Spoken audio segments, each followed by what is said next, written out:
नमस्कार दोस्तों, मैं हूं निशांत केसरी। ज्ञान ज्योति क्लासेस में आपका हार्दिक स्वागत है। दोस्तों, ये वीडियो विशेष रूप से सीटेट से संबंधित है। आज हम लोग बाल मनोविज्ञान के अंतर्गत कोहलबर्ग के नैतिक विकास के सिद्धांत के बारे में अध्ययन करेंगे। आइए देखते हैं कोहलबर्ग का नैतिक विकास का सिद्धांत क्या होता है, क्योंकि इस सिद्धांत से संबंधित 2 से 3 प्रश्न पूछे जाते हैं। तो देखते हैं नैतिक विकास का सिद्धांत कोहलबर्ग के द्वारा जो दिया गया था वो काफी महत्वपूर्ण है। हालांकि नैतिक विकास का सिद्धांत और भी मनोवैज्ञानिकों ने दिया है, लेकिन नैतिक विकास के सिद्धांत के संदर्भ में अगर देखा जाए तो लॉरेंस कोहलबर्ग का नाम काफी विख्यात होता है। इन्हीं से संबंधित प्रश्न पूछे भी जाते हैं। तो लॉरेंस कोहलबर्ग का थोड़ा सा हम परिचय जान लेते हैं कि लॉरेंस कोहलबर्ग कहाँ के रहने वाले थे, इनका जन्म कब हुआ था। लॉरेंस कोहलबर्ग का जन्म 1927 ईस्वी में न्यूयॉर्क में हुआ था। न्यूयॉर्क जो अमेरिका में पड़ता है, वहां पर इनका जन्म हुआ था। और ये एक बहुत ही बड़े मनोवैज्ञानिक थे, बहुत अच्छे मनोवैज्ञानिक थे, विख्यात मनोवैज्ञानिक थे। इन्होंने नैतिक अवस्थाओं का सिद्धांत दिया, नैतिक विकास का सिद्धांत दिया। और इनका जो ये सिद्धांत जो था जीन पियाजे के द्वारा, देखिएगा ये अपने सिद्धांत जो दिए थे किन मनोवैज्ञानिक के आधार मानते हुए दिए थे। तो जीन पियाजे ने भी नैतिक विकास के सिद्धांत बताए थे। हालांकि जीन पियाजे का संज्ञानात्मक विकास का सिद्धांत काफी महत्वपूर्ण स्थान रखता है, ठीक है, इसलिए वह विख्यात भी थे। तो जीन पियाजे ने नैतिकता के बारे में भी बताए थे, लेकिन वो ज्यादा विख्यात नहीं हुआ। जीन पियाजे ने नैतिकता के सिद्धांत या फिर नैतिक विकास के सिद्धांत का तक उन्होंने 2 अवस्था बताया था। जीन पियाजे के अनुसार नैतिक विकास के सिद्धांत के अंतर्गत 2 अवस्थाएं बताए थे। उसी सिद्धांत को आधार मानकर, ठीक है, जीन पियाजे के सिद्धांतों को आधार मानकर कोहलबर्ग ने नैतिक विकास का एक नया सिद्धांत का प्रतिपादन किया। और उस नए सिद्धांत का नाम हो जाता है कोहलबर्ग का नैतिक विकास का सिद्धांत, मोरल डेवलपमेंट जिसको बोला जाता है। इस प्रकार से सिद्धांत दिए लॉरेंस कोहलबर्ग। पूछा जा सकता है कि लॉरेंस कोहलबर्ग ने किनके सिद्धांत को आधार मानते हुए अपना यह सिद्धांत दिए हैं। तो लॉरेंस कोहलबर्ग ने जीन पियाजे के नैतिक विकास के सिद्धांत को ही आधार मानकर उन्होंने अपना सिद्धांत का प्रतिपादन किया, और इस प्रकार से वह विख्यात हो गए। तो इसमें एक शब्द आता है कि नैतिकता होती क्या है, मोरालिटी क्या होती है, नैतिकता किसको बोला जाता है। सामान्य अर्थ इसका समझ लिया जाए, नीति शास्त्र का ज्ञान उनके अनुरूप किया जाने वाला आचरण या फिर चरित्र जो निर्माण हम करते हैं, यानी कि हम जो व्यवहार प्रदर्शित करते हैं, हमारा जो आचरण जो होता है या फिर हमारा जो चरित्र होता है, वही नैतिकता कहलाई जाती है। नैतिक व्यवहार, देखिएगा एक पॉइंट यहां से याद रखिएगा कि नैतिक व्यवहार जन्मजात नहीं होते हैं। जन्म से आपके अंदर इस प्रकार के गुण विकसित नहीं होते, यह समाज में आकर, परिवेश में आकर इसे अर्जित या फिर सीखना पड़ता है। तो वही एक पॉइंट याद रखिएगा कि नैतिक व्यवहार या फिर नैतिक गुण बालक के अंदर, व्यक्ति के अंदर जन्मजात नहीं होते, जन्म से नहीं आते हैं, यहां पर आकर अर्जित करना पड़ता है, सीखना पड़ता है। वे सामाजिक परिवेश से सीखा या फिर अर्जित किया जाता है, अपने परिवार से, अपने आसपास पड़ोस से, अपने कई प्रकार के मित्र मंडलियों से इसको सीखा जाता है, इसको अर्जित किया जाता है। नैतिकता के गुण आप में विकसित हो जाते हैं, जन्मजात गुण नहीं होते हैं। बालक जैसे जन्म लेता है, परिवार में आता है, परिवार से विभिन्न प्रकार के गुण उसके अंदर आते हैं, समाहित होते हैं। इस प्रकार से वो सीखता है, अर्जित करता है। इसके संदर्भ में कहा जाता है कि जब बालक का जन्म होता है तो वो न तो नैतिक होता है न अनैतिक होता है। वो की नैतिकता से वो बिल्कुल हटकर होता है। समाज में ही रहकर, समाज में आकर, अपने परिवेश में आकर ही, अपने आसपास के पर्यावरण में आकर ही वह नैतिक गुण को सीखता है। इसी संदर्भ में कोहलबर्ग ने, ठीक है, अब आगे बढ़ते हैं कि कोहलबर्ग ने 4 वर्ष से 16 वर्ष तक के बच्चों के साथ करीब 20 वर्षों तक साक्षात्कार की, याद रखिएगा कोहलबर्ग ने कितने से कितने उम्र के बच्चों के साथ साक्षात्कार किया था। तो 4 से 16 वर्ष तक के बच्चों के, 4 से 16 वर्ष तक के बच्चों के साथ करीब 20 वर्षों तक इन्होंने साक्षात्कार किया। साक्षात्कार कर किस प्रकार से किए थे, इन्होंने बच्चों के सामने नैतिक काल्पनिक कहानियों के माध्यम से नैतिक तर्कना को समझा। यानी कि बालकों के समक्ष, इन सब बालकों के समक्ष कई प्रकार के, कह सकते नैतिकता से भरे कहानियों को प्रस्तुत किए, नैतिकता से भरे कहानियों को सुनाते हैं। इनका कई प्रकार के कहानी वे विख्यात है। हेंजा वाला भी कहानी काफी विख्यात इनका हो जाता है। तो बच्चों के समक्ष इन्होंने जब कहानी प्रस्तुत किया, कहानी प्रस्तुत करने के बाद नैतिकता पर आधारित कई प्रकार के इन्होंने प्रश्न भी पूछा। तो इन सब प्रश्नों के माध्यम से बालक के नैतिक तर्कना, यानी कि नैतिकता में किस प्रकार से वह, उसका तर्क वितर्क है, किस प्रकार का वह सोच विकसित है बालक में, उसको समझा। और पाया कि उम्र के वृद्धि के साथ साथ नैतिक तर्क बदल जाते हैं। जैसे जैसे उम्र बढ़ने लगती है, 4 साल, 5 साल, 6 साल, 7 साल, इस प्रकार से जैसे जैसे उम्र बढ़ते जाती है तो बालक के अंदर या व्यक्ति के अंदर कह सकते हैं नैतिक तर्कणा जो होती है, यानी कि नैतिकता के जो गुण जो होते हैं वह बदलने लगते हैं। उम्र के साथ ही बदलाव देखने को मिलता है। तो वही आगे हम लोग पढ़ेंगे भी इसमें। इस प्रकार से निष्कर्ष निकालते हैं, ठीक है, नैतिकता के सिद्धांत से संबंधित, नैतिक विकास के सिद्धांतों से संबंधित कह सकते हैं कि बालकों में नैतिकता या चरित्र के विकास कुछ निश्चित समय, ठीक है, कुछ निश्चित एवं सार्वभौमिक अवस्थाओं में पाया। सार्वभौमिक मतलब कि सभी जगह, सभी अवस्थाओं में इस प्रकार से देखने को मिलता है। और इस प्रकार से अपने नैतिक विकास के सिद्धांत को कोहलबर्ग ने नैतिक विकास को 3 स्तर में बांटा है। 3 स्तर, देखिए, 1 स्तर, 2 स्तर, 3 स्तर, और इन्हीं 3 स्तर के प्रत्येक स्तर के 2-2 उप स्तर भी होते हैं। तो इस प्रकार से 3 स्तर और 6 उप स्तर होते हैं। तो देखेंगे 3 स्तर कौन कौन सा होता है। प्रश्न देखिएगा, यहां से भी पूछा जा सकता है कि नैतिक व्यवहार जन्मजात होते हैं या नहीं, तो जन्मजात नहीं होते हैं, ठीक है। कहाँ के रहने वाले थे, न्यूयॉर्क या फिर अमेरिका के रहने वाले थे। 1927 में जन्म हुआ था। किसके सिद्धांत को आधार मानकर किया था, तो जीन पियाजे के नैतिक विकास के सिद्धांत को आधार मानकर किए थे। अब जो प्रश्न बनेगा इस साइड से बनेगा कि इनके जो विकास का जो सिद्धांत जो है, इसका जो स्तर जो है कितने स्तर का होता है। तो देखिए यहाँ पे नैतिक विकास के सिद्धांत के अंतर्गत कोहलबर्ग ने 3 स्तर प्रतिपादन किया। पहला, दूसरा, तीसरा। पहला का नाम है, यानी कि पहला जो अवस्था जो है कह सकते हैं कि पूर्व परंपरागत स्तर। इसका नाम याद रखिएगा, इंग्लिश नाम सबका एक ही होता है, हिंदी नाम थोड़ा अलग अलग मिलेगा। पूर्व परंपरागत स्तर, पूर्व परंपरागत स्तर, इसी को प्राक रूढ़िगत स्तर के नाम से भी जाना जाता है और इसी को पूर्व औपचारिक स्तर के नाम से भी जानते हैं। इंग्लिश याद रखिएगा, pre conventional level, pre conventional level, ठीक है। प्री कन्वेंशनल लेवल जो होता है या फिर प्री कन्वेंशनल लेवल भी बोल सकते हैं, 4 वर्ष से 10 वर्ष तक का होता है। 1 नंबर फिक्स। यहां से उम्र पूछा जा सकता है कि प्री कन्वेंशनल लेवल या फिर पूर्व परंपरागत स्तर या प्राक रूढ़िगत स्तर या फिर पूर्व औपचारिक स्तर कितने वर्ष तक से कितने वर्ष तक के बच्चों के लिए है। 4 वर्ष से 10 वर्ष तक के बच्चों के लिए निर्धारण किया गया है। अब इसका भी 2 उप स्तर होता है, आगे हम लोग पढ़ेंगे। पहले तीनों स्तर का नाम समझ लें हम लोग। दूसरा स्तर जो होता है परंपरागत, देखिएगा पूर्व अब हटा देंगे तो आ जाएगा परंपरागत। परंपरागत स्तर, प्राक हटा देंगे रूढ़िगत स्तर, और यहाँ पे पूर्व हटा के औपचारिक स्तर, ठीक है, बीच वाला होता है।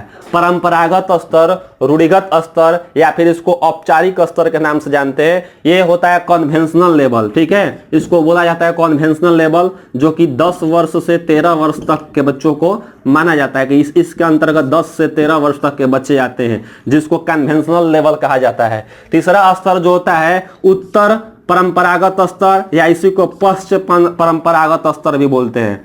उत्तर रूढ़िगत स्तर भी कहा जाता है या फिर इसको पर औपचारिक स्तर भी कहते हैं, या एक और इसका नाम होता है आत्म अंगीकृत या फिर आत्म स्वीकृत स्तर। इतना नाम याद रखना है। नहीं याद हो रहा है तो सिर्फ इसका इंग्लिश भी आसानी से हम रख सकते हैं। इंग्लिश इसका होता है पोस्ट कन्वेंशनल लेवल, ठीक है, पोस्ट कन्वेंशनल लेवल। देखिए इंग्लिश याद कर लीजिए आप लोग। प्री कन्वेंशनल, प्री हटा देंगे अब फिर आ जाएगा कन्वेंशनल, ठीक है। Pre conventional level, conventional level, post conventional level, ठीक है। Pre conventional level, conventional level, post conventional level, ठीक है। ये आपसे नाम भी पूछा जा सकता है कि उम्र बताइए कि ये 13 वर्ष से ऊपर के उम्र को किस लेवल के नाम से जाना जाता है, किस स्तर से नाम से जानते हैं, तो ये आपका नाम हो जाएगा। इंग्लिश दिया रहता है, एक तरफ हिंदी क्वेश्चन में रहता है और एक साइड आपका इंग्लिश में दिया रहता है। यदि हिंदी में समस्याएं हो रही है तो हम उसका इंग्लिश देख लेंगे और इस प्रकार से प्रश्नों को हल किया जा सकता है। ये प्रत्येक स्तर का 2-2 स्तर होता है। उन 2-2 स्तर का भी नाम हमें ध्यान पर रखना हो, क्योंकि कभी कभी आपसे डायरेक्ट स्तर का नाम ही पूछ लेता है। अंदर के तो विशेषता अलग बात है, नाम ही पूछ लेगा आपसे कि कोहलबर्ग के अपने सिद्धांतों में से किस निम्न में से कौन से सिद्धांत के अंतर्गत नहीं आता है। तो इस प्रकार से हमें ध्यान रखेंगे। आगे देखते हैं इसका 2-2 उप स्तर सबका, तो टोटल 6 स्तर हो जाएंगे, वो 6 उप स्तर हो जाएंगे। पूर्व परंपरागत स्तर, पूर्व परंपरागत स्तर को आपको भी बताएं कि पूर्व परंपरागत स्तर 4 वर्ष से 10 वर्ष तक का होता है। इसको हम प्री कन्वेंशनल लेवल के नाम से भी जानते हैं। इंग्लिश अगर नहीं याद, हिंदी में अगर समस्याएं हो रही है तो आसानी से हम इसका इंग्लिश याद रख सकते हैं। प्री कन्वेंशनल लेवल के नाम से जाना जाता है। यह होता क्या है, इसको भी मतलब कि 2 अवस्थाओं में बांटा गया। आगे हम देखेंगे यहाँ पे। सबसे पहले देख लेंगे कि इस अवस्था में किस प्रकार के बालक व्यवहार प्रदर्शित करते हैं। तो यह प्रारंभिक स्तर होता है, 3 स्तर का होता है। तो 3 स्तर में पहला यह स्तर होता है इसीलिए इसको हम प्रारंभिक स्तर के नाम से भी जानते हैं। और इस स्तर पर प्रायः प्राथमिक कक्षाओं के बालक होते हैं। प्राथमिक कक्षा मतलब 1 से लेकर 8 तक के जो बालक जो होते हैं वह देखने को मिलता है। और इस स्तर पर बालकों में उचित और अनुचित का जो ज्ञान जो होता है व्यवहार के प्रति दूसरों की प्रतिक्रिया के आधार पर होता है, यानी कि दूसरे व्यक्ति इसके साथ बालकों के साथ किस प्रकार का व्यवहार प्रदर्शित कर रहे हैं उसी के अनुसार ही यह व्यवहार प्रदर्शित करते हैं। अर्थात इसके अंदर उचित और अनुचित, ठीक है, उचित और अनुचित का ज्ञान जो होता है, ठीक है, दूसरों के प्रतिक्रिया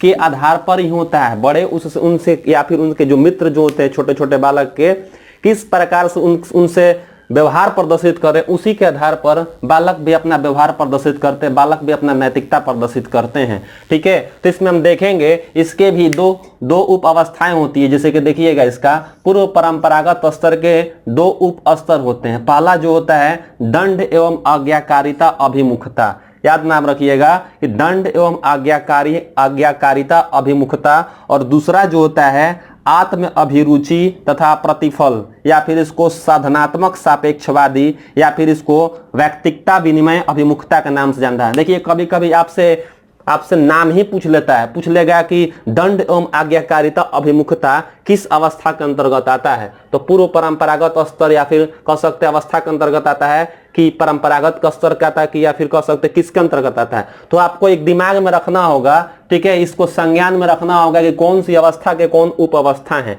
काफी आसान है, कोई दुविधा नहीं होगी। पूर्व परंपरागत स्तर के अंतर्गत पहला जो उप स्तर जो होता है दंड एवं आज्ञाकारिता की अभिमुखता, इसके अंतर्गत नाम पे है, देखिएगा दंड एवं आज्ञाकारिता, कहीं कहीं आज्ञा पालन भी लिखा रहता है।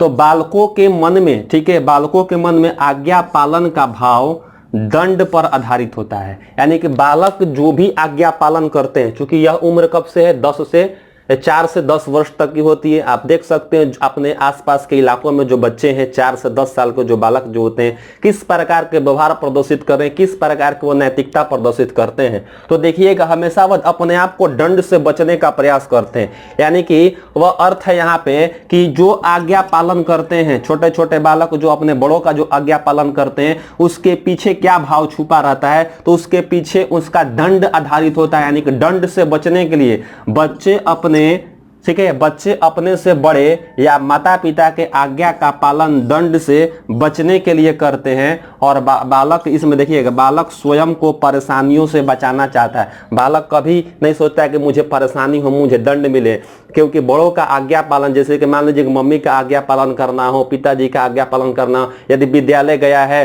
तो शिक्षक महोदय ने जो उनको कहा करने के लिए वो बालक करते हैं। क्यों करते हैं? यदि ऐसा हम नहीं करेंगे तो हमें दंड के स्वरूप कई प्रकार के उदाहरण इसका लिया जा सकता है। तो दंड से बचने के लिए बालक इस अवस्था में नैतिकता प्रदर्शित करते हैं। तो पूछा जा सकता है कि दंड एवं आज्ञाकारिता के स्तर में बालक जो है नैतिकता प्रदर्शित करते हैं, उसका आधार क्या होता है? तो उसका आधार दंड होता है। यानी कि दंड से बचने के लिए, पनिशमेंट से बचने के लिए ही बालक इस प्रकार के व्यवहार प्रदर्शित करते हैं। जिस प्रकार के नैतिकता प्रदर्शित की जाती है इस अवस्था में, ठीक है, इस उप अवस्था में कह सकते हैं दंड से बचने के लिए, स्वयं को परेशानियों से बचाने के लिए बालक किस प्रकार के प्रदर्शित करते हैं। ठीक है, आगे इसमें देखेंगे दूसरा है आत्म अभिरुचि तथा प्रतिफल उसको पुरस्कार के रूप में देखेंगे, या फिर इसको साधनात्मक सापेक्षवादी अभिमुखता, या फिर इसको व्यक्तिगता विनिमय अभिमुखता के नाम से भी जाना जाता है। दूसरा है ये, ठीक है, यानी कि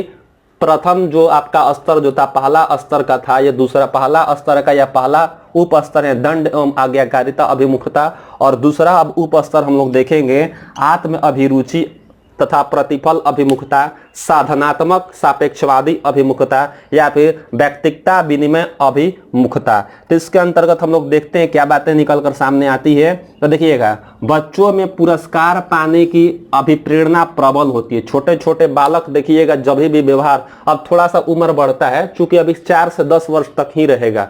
छोटे छोटे बालक कोई भी क्रियाकलाप यदि करते हैं तो शुरुआती दौर में तो दंड से करते हैं, लेकिन थोड़ा और बड़े हो जाते हैं तो उसके पीछे जो नैतिकता होती है वह पुरस्कार पाने के लिए होती है। ठीक है, तो पुरस्कार पाने के लिए, पुरस्कार के रूप में आपका छोटे छोटे बालों को क्या पुरस्कार दे सकते हैं? टॉफी दे सकते हैं, आप कोई खिलौना दे सकते हैं या कुछ पैसा दे सकते हैं, इसी प्रकार का पुरस्कार तो होता है।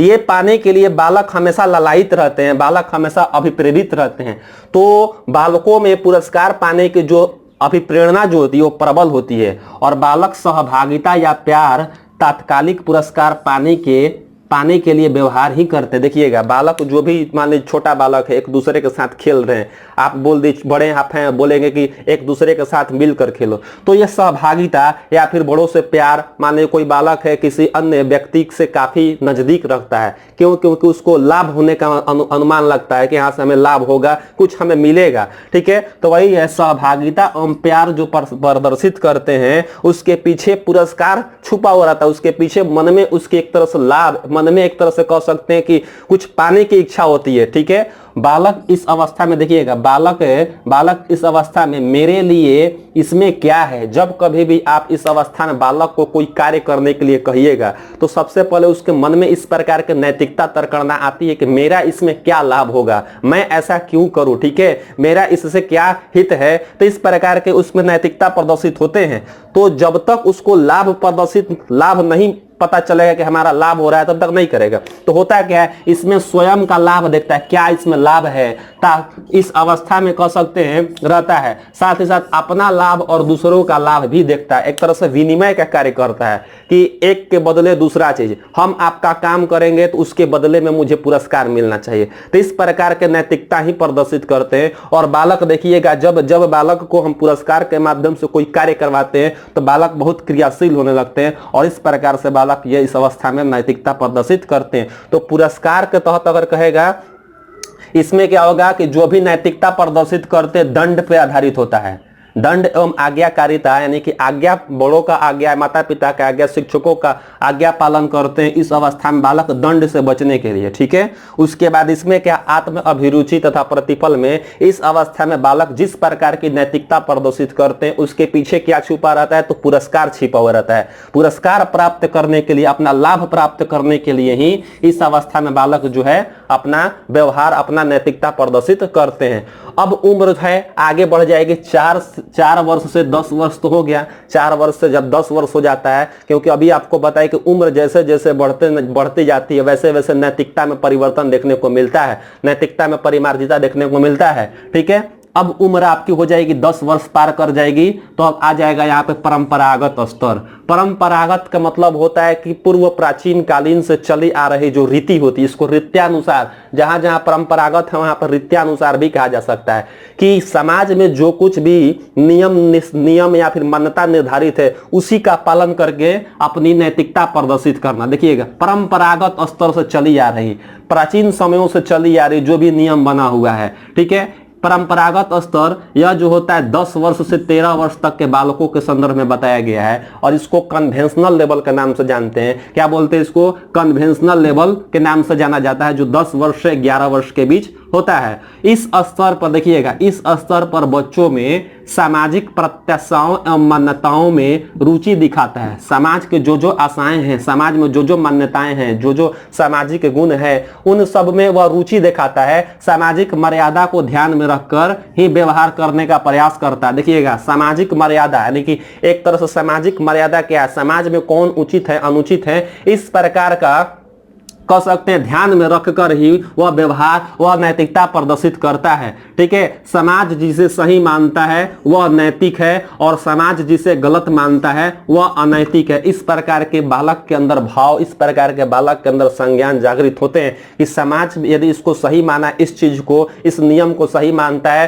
तो वह नैतिक है, इसको समाज यदि गलत मानता है तो यह अनैतिक है। इस प्रकार के व्यवहार प्रदर्शित करते हैं, ठीक है। और बालक सामाजिक नियमों का पालन करने लगता है। इस प्रकार बालक जो है इसमें नैतिकता भरे जो गुण जो करता है समाज के नियमों के आधार पर ही करता है। समाज में जो भी नियम बना हुआ है, जो भी मर्यादा है, जो भी मान्यताएं हैं, उसी के अनुरूप पालन करता है, उसी के अनुसार यह नैतिकता प्रदर्शित करता है। इस स्तर के भी 2 उप स्तर होते हैं। परंपरागत स्तर के 2 उप स्तर में देखेंगे, पहला जो है अच्छा लड़का अच्छी लड़की अभिमुखता, याद रखिएगा, ठीक है, ये दूसरा में आता है।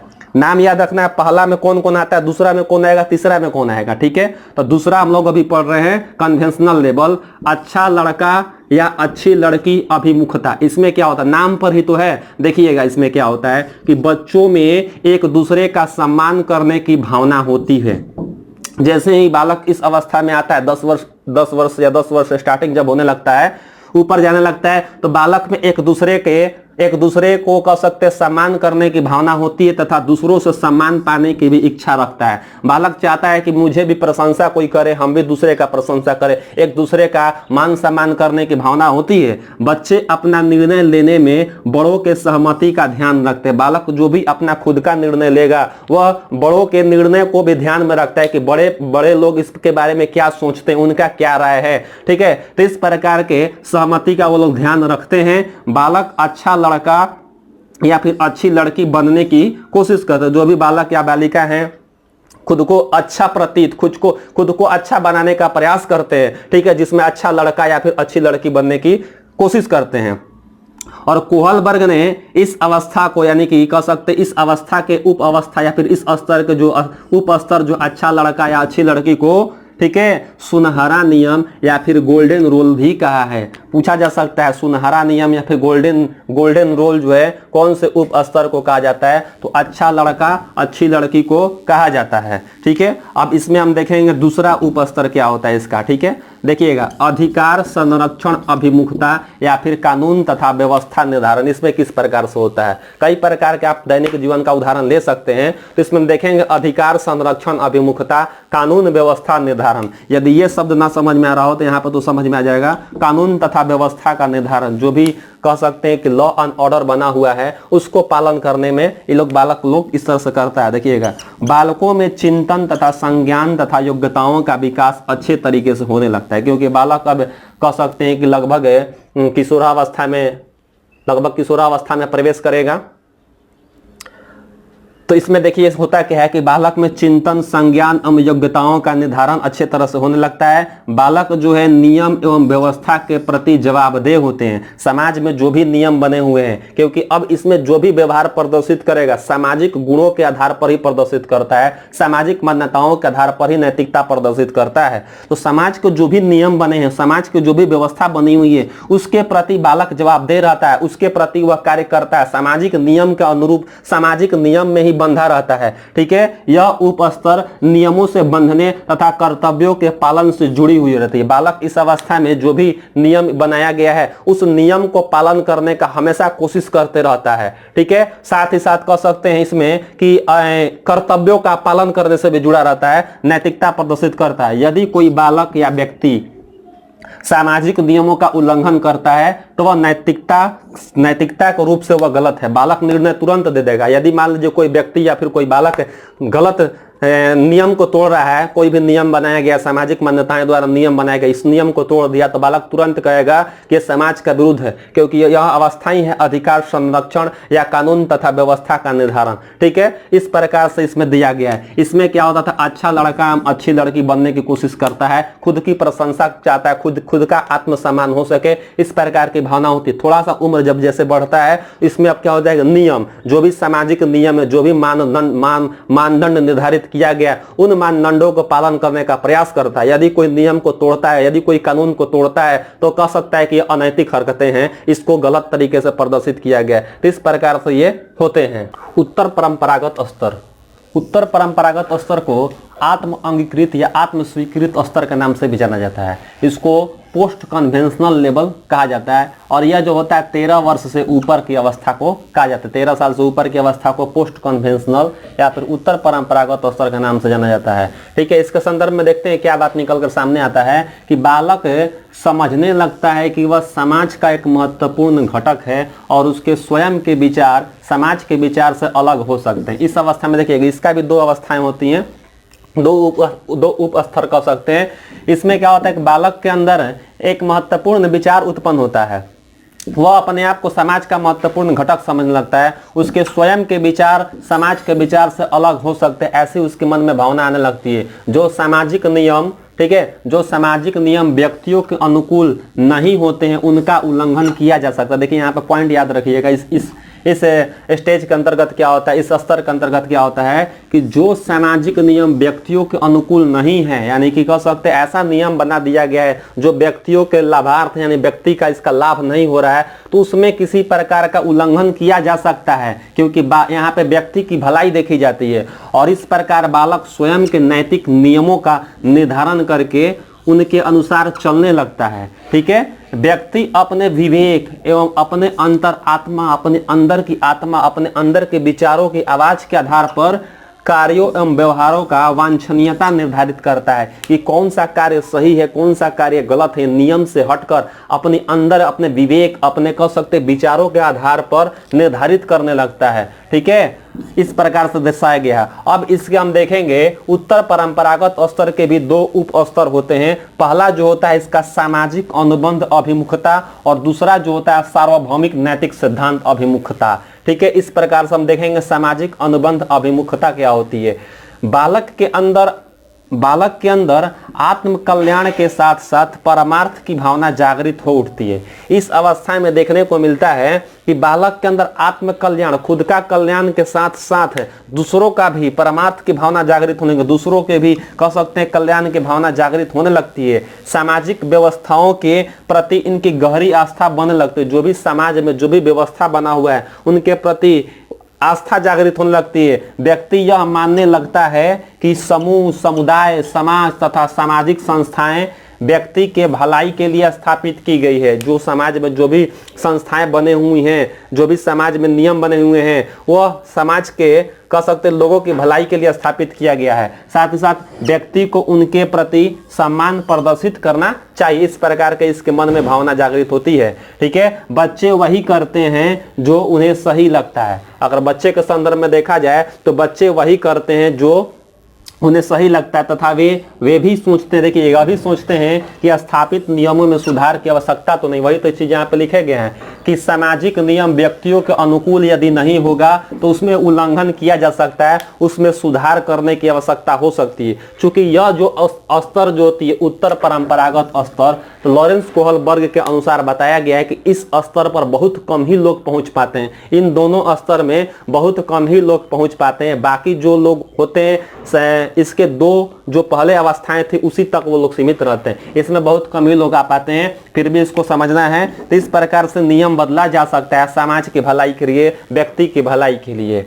ठीक है, दूसरा हम देखेंगे इसी का दूसरा सार्वभौमिक नैतिक सिद्धांत अभिमुखता। ये क्या होता है? सार्वभौमिक नैतिक सिद्धांत, सार्वभौमिक यानी यूनिवर्सल नैतिकता का सिद्धांत अभिमुखता इसके अंतर्गत कहा जाता है व्यक्ति अपने विवेक एवं अंतर आत्मा की आवाज पर, ठीक है, व्यक्ति अपने विवेक अपने अंतर आत्मा की आवाज पर कार्यों को निर्धारित करते समय मानवाधिकार, ठीक है, मानवाधिकार, मानव के क्या क्या अधिकार होते हैं वह, ठीक है, उसके बाद न्याय, समानता जैसे नियमों की रक्षा करता है। मानवाधिकार के लिए अपनी जान भी दे देगा, न्याय के लिए या फिर समानता करने के लिए। यह देखिएगा इस अवस्था के अंतर्गत, इस अवस्था के अंतर्गत त्याग, नैतिकता की चरम अवस्था भी कहा जाता है। यानी कि ये अंतिम है, आपका उप स्तर भी हो सकता है या फिर कह सकते तीसरी अवस्था का अंतिम ये है।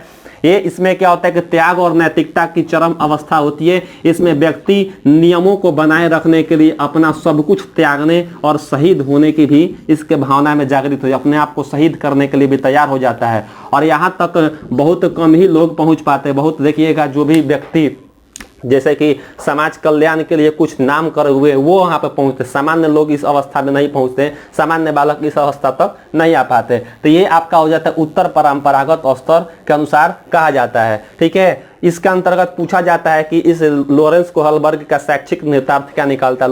लॉरेंस कोहलबर्ग के सिद्धांत का शैक्षिक निहितार्थ देखेंगे यहाँ से। ठीक है, शिक्षा के क्षेत्र में क्या इसका योगदान है। तो बालक का नैतिक विकास घर से प्रारंभ होता है। बालक का जो भी नैतिक विकास होता है, क्योंकि ये तो नैतिक विकास जन्मजात होता है नहीं, नैतिक विकास घर से प्रारंभ होता है, अपने घर के सदस्यों से, बड़ों से। ये उनके द्वारा जो भी व्यवहार प्रदर्शित किए जाते हैं, बड़ों के द्वारा जो भी व्यवहार प्रदर्शित किया जाता है, उनका व्यवहार को वह अवलोकन करता है, उनके व्यवहार को देखता है, अनुकरण करता है, उसी के आधार पर अपना वह व्यवहार प्रदर्शित करता है। अतः बड़ों का व्यवहार, अतः हमारा व्यवहार जो होना चाहिए नैतिक होना चाहिए। छोटों के साथ हमें नैतिकपूर्ण व्यवहार करना चाहिए, तभी वह नैतिक गुण सीख सकते हैं, क्योंकि अनुकरण के माध्यम से ही सीखते हैं।